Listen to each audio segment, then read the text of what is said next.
World cup જીત્યા બાદ ભારતીય મહિલા ક્રિકેટ ટીમે વડાપ્રધાન નરેન્દ્ર મોદીની મુલાકાત લીધી હતી, જે ક્ષણ ગર્વ અને આનંદથી ભરપૂર હતો. વાતચીત દરમિયાન ખેલાડી હરલીન દેઓલે અનાયાસે પૂછ્યું કે સાહેબ, તમારી સ્કિન કાળજીની રૂટીન શું છે? તમે એટલા બધા ચમકો છો.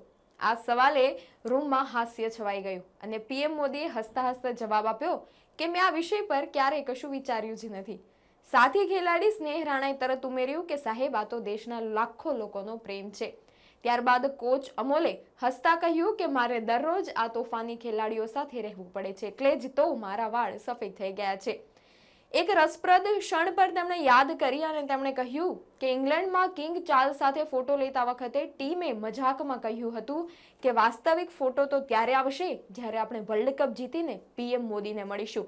અને ઉપકેપ્ટન સ્મૃતિ મંધાનાએ જણાવ્યું કે આ જીત માત્ર ટ્રોફી માટે નહોતી, પરંતુ ભારતમાં મહિલા રમતમાં લોકોની ધારણા બદલી દેવાની હતી. પીએમ મોદીએ પણ ટીમના જુસ્સાને વખાણી અને હરમનપ્રીત કૌરના નેતૃત્વમાં ભારતે ફાઇનલમાં દક્ષિણ આફ્રિકાને હરાવીને ઇતિહાસ રચ્યો, જે હતો એમનો પહેલો મહિલા ઓડીઆઈ વર્લ્ડ કપ.